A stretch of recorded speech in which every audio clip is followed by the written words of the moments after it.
I'm going to my parents' house for a month. What will you do about your chores at home if you're leaving? My son, I'm getting divorced. My mother-in-law gave me divorce papers. This works out well, she said when I left. I filed for divorce, went to my parents' house, and told my dad. After a month, my mother-in-law called me non-stop. Please, I messed up, I'm sorry, help me. My name is Emily. I'm 38 years old and I work in an office. Right now, I live with my husband, Tucker, and my mother-in-law in their house. Even though I should feel happy about being married to Tucker, I really regret it. The reason is that my mother-in-law bullies me all the time and never changes her behavior. Tucker and I met at work. Our companies were partners, so we often worked together. Over time, we became closer and started going out for meals and dates. After about a year of dating, Tucker proposed, and we decided to get married. That was 3 years ago when I was 35. At the start of our marriage, we were really happy. It was just the two of us, and I hadn't realized what my husband was really like yet. We both had good jobs and made good money. On weekends, we treated ourselves to nice trips and delicious meals at fancy restaurants. I thought we'd keep making great memories together. But things changed 2 years into our marriage. It all started when my husband's dad got sick suddenly and passed away. My mom is really sad about losing Dad, my husband said, turning to me for advice. Do you think we should move in with her? Huh. I was a bit confused. Sure, I cared about my mother-in-law, but we had only been married for 2 years. I wanted to live as a couple a bit longer, at least, but it seemed like my husband didn't want to leave his mom alone. I'm her only son, so I feel like I need to take care of her as much as I can, you know? Truth is, I hadn't been very attentive to my own dad before he passed away. Tucker, seeing my husband so sad, I felt the urge to help and support him. But I still regret the decision we made back then. If only I had realized what my husband was really like sooner, maybe things wouldn't have been so tough. Shortly after, my husband and I moved into my in-laws' house. Tucker, it's good of you to be here, my mother-in-law said. Mom, you don't have to worry anymore now that we're here, Tucker replied. Thank you, dear. I'll take care of you both from now on, she said. Of course, we appreciate it, Tucker responded. I couldn't shake the feeling that my mother-in-law's response to me was a bit distant. Feeling uneasy, I walked into the in-laws' house. After quickly putting away our things, my husband and I headed to the living room. I got some treats today since you were coming, my mother-in-law said. These are from my favorite bakery. I love the almond paste they use, my husband exclaimed happily, and I couldn't help but smile at his childlike excitement. But then my mother-in-law gave me a cold look and said, Emily, are you all right? Why do you look so lost? Huh? I brought some pastries, so let's hurry and make some coffee. I'm sorry, where are the coffee pots and things? You're so useless, aren't you? Huh? Oh, here they are. The shelf for the wife's stuff is here, she said, placing things in a messy way as she spoke. This happened because you never helped out before. Even though my mother-in-law said that, I couldn't agree. Even before, my husband and I often visited her house. But whenever I offered to help, she'd say, no need, just sit down, and wouldn't let me into the kitchen. Maybe she had strong preferences and didn't want anyone else interfering with her space, I thought later. I decided to stop offering to help altogether. Yet she would still get mad at me out of nowhere, which I thought was unfair. In response, my mother-in-law gave me a harsh look. What's with that look? Do you have a problem? She snapped. No, I didn't want to argue directly with her. Instead, I hoped my husband would step in and stop her. I glanced at him sitting at the dining table, but he seemed unconcerned, busy playing with his phone.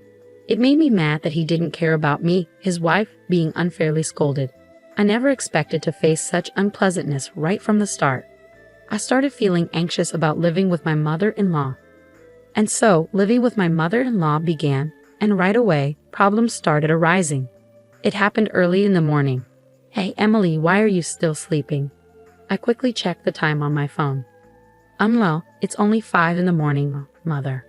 So what? You should be up making breakfast and Tucker's lunch, and don't forget you're supposed to clean the bathroom every day. My mother-in-law's words shocked me. Firstly, I didn't usually make lunch for my husband, and we often skipped breakfast because we weren't hungry. Plus, I never cleaned the bathroom before going to work because it was tiring. Sure, doing all those things required waking up early, but were they really necessary? As I hesitated, my mother-in-law got mad at me for not moving. Why are you just standing there? Hurry up. What kind of upbringing did you have to become so useless? She scolded. Her words angered me, so I decided to do exactly as she said. Every day, I woke up at 5 a.m. and cooked lunch and breakfast for my husband and me. It wasn't just simple meals. I made fancy dishes, and I always cleaned the bathroom thoroughly. Surprisingly, I started feeling better about cleaning the bathroom. It felt good to have a clean bathroom every day. My husband appreciated my hard work and thanked me for the meals and cleaning. But my mother-in-law didn't seem happy. She kept demanding more from me. Today, I feel like having Japanese food. No, wait, Italian. Oh, but it has to be authentic. Make pizza from scratch, cook pasta, and get that red wine from the fancy shop. My mother-in-law would make these demanding requests as if it were a special occasion. And the frustrating part is that my husband always listens to her. Make sure you do it exactly how my mom wants, he'd say, leaving everything to me. He didn't help at all. And once I took charge, he wouldn't lift a finger. Most of our precious days off were spent preparing the dinners my mother-in-law desired. On top of that, she would complain to me about various things. You're a wife. Why are you still working? You should be at home supporting your husband. Plus, you're getting older, and the time to have children is running out. Do you realize you're almost worthless? She'd say. Every day, my mother-in-law bombarded me with hurtful words, causing me to question her character. What kind of upbringing would produce someone like her? And my husband never stood up for me. One day, already stressed from work and dealing with my mother-in-law, my husband said something to me. My mom says you're neglecting the housework. Is that true? You never listen to me and always act defiantly. I used to appreciate you making lunch every day, but now I hear it's all frozen food. Do you really believe what your mom says? Of course I believe her. Why wouldn't I? Are you suggesting my mom is lying? You're acting terribly as a wife. Can't you fulfill your role properly? My husband snapped. I was furious at his words. What are you talking about? Just look for yourself. I make homemade lunches, clean, do laundry, and cook dinner every day. I protested. I'm telling you to stop lying. What mom says is true, Tucker. You're acting crazy, you mama's boy. What are you even saying? You never believe me or help me with anything. What exactly do you want me to do? You're such a nuisance, I retorted. It's just as mom says. Tucker's face turned red as he angrily responded. After that big fight, their relationship worsened. Whenever my mother-in-law harassed me, Tucker would join in and insult me too. Hey, is dinner ready? I just got home. Hurry up, my husband demanded. You're so slow and useless, my mother-in-law chimed in. Well, you're both failures, so it's no surprise, I muttered under my breath. Never mind, let's just go out to eat together, my husband suggested. That sounds good. Let's go, my mother-in-law agreed. They left me behind and went out to eat together, completely excluding me from the family. Every day, I endured insults and belittlement from both of them. Did I really need to put up with this marriage? That's when an unexpected opportunity came my way, and I thought, with this, I don't need to stay with my husband and mother-in-law anymore. Amidst all the turmoil, my husband and mother-in-law kept harassing me as usual. You're absolutely worthless as a daughter-in-law. I can't fathom how my son ended up marrying you. She scolded me while my husband chuckled along. It's time for a change, I interrupted, standing firm in front of them. I'm going back to my parents' house for a month. They both stared at me with widened eyes, a mix of surprise and anger evident on their faces. What? What about the house?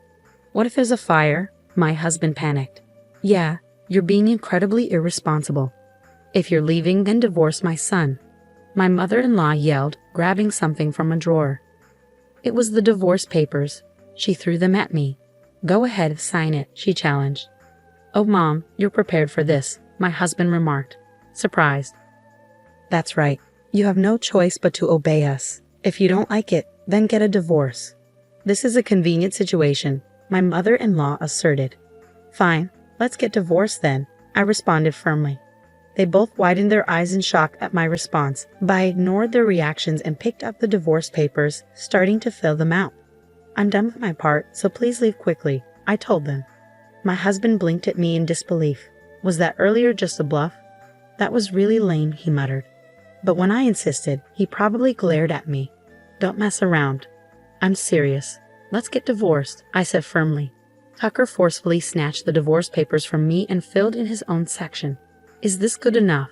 he asked, slamming the divorce papers on the table. "Even if you want to take it back, it's too late." "Oh well, this means it's over for you two in my heart," she laughed loudly. "I thought it's over for you guys." As soon as I left my in-laws' house, I promptly submitted the divorce papers. I returned to my parents' house and told my father about everything. He was shocked and promised to take necessary actions to address the situation. Then, 1 month later, my mother-in-law bombarded me with phone calls. "Hello? Hello? What do you want? We're complete strangers now. Please don't say that. Tucker and I are in a difficult situation," I responded. "Oh really? That must be tough for you," she replied sarcastically. "I haven't said anything yet. I'd rather end this call. Can I hang up?" "Wait, I have a favor to ask. Can you talk to your father?" my mother-in-law pleaded. "Why should I, after everything you and Tucker put me through?" I retorted. "I'm sorry about that. I didn't realize that your father's company is an important business partner of the company Tucker works for," she explained. "Actually, my father runs his own company and it's quite successful. He used to have business dealings with Tucker's company too. We probably discussed this before we got married. But at that time, my father-in-law was still alive, and maybe my mother-in-law didn't think she needed to be involved in the conversation. As for Tucker, it's strange that he doesn't remember. But maybe he forgot while siding with my mother-in-law and criticizing me. When my father decided to end the business dealings, Tucker's company offered to continue the contract by letting go of Tucker instead. So Tucker lost his job. And it turns out that Tucker had suggested remodeling our family home when we were planning to live together, and he took out a loan for it. Now that he's unemployed, it's almost impossible to manage loan payments while trying to make a living. Until now, we've been able to manage because I've been contributing my fair share of living expenses as a company employee. But now that I'm divorced, Tucker and my mother-in-law must be in a tough situation. "Why did you feel the need to show off by remodeling the house, Tucker? You're so proud, just like your mother." "Please help me," my mother-in-law pleaded. "I apologize for my mistakes," she continued weakly, lacking the strength to respond to my provocation. "I'm sorry, but I can't forgive you for what you've done. If you're expecting me to help you, it's pointless. Instead, focus on finding a job, even if it's temporary. As for me, this conversation is a waste of time, so I'm ending it now." After ending the call and blocking their numbers, I heard that my ex-husband and mother-in-law couldn't keep up with the mortgage payments, so they had to sell the house. It wasn't even that old, and my mother-in-law could have lived there during her retirement. It's a shame they wasted money and let it go. Currently, they're living in an apartment on an island somewhere. My ex-husband works part-time while they rely on my mother-in-law's pension to get by. Meanwhile, I was getting ready to move overseas. Instead of renting a new place, I decided to stay with my parents until I leave. I'll cherish the time with them until then. I'm excited and hopeful about life and work in the new country. Despite the difficulties with my ex-husband and mother-in-law, I'm optimistic about the future. I wonder why they treated me so poorly, but I'm glad to have cut ties with them. Maybe I'll find a wonderful partner overseas and have an international marriage. I genuinely wish them happiness in their future. Thanks for following my story. And if you enjoyed it, please subscribe to the channel. I look forward to sharing more with you in the future.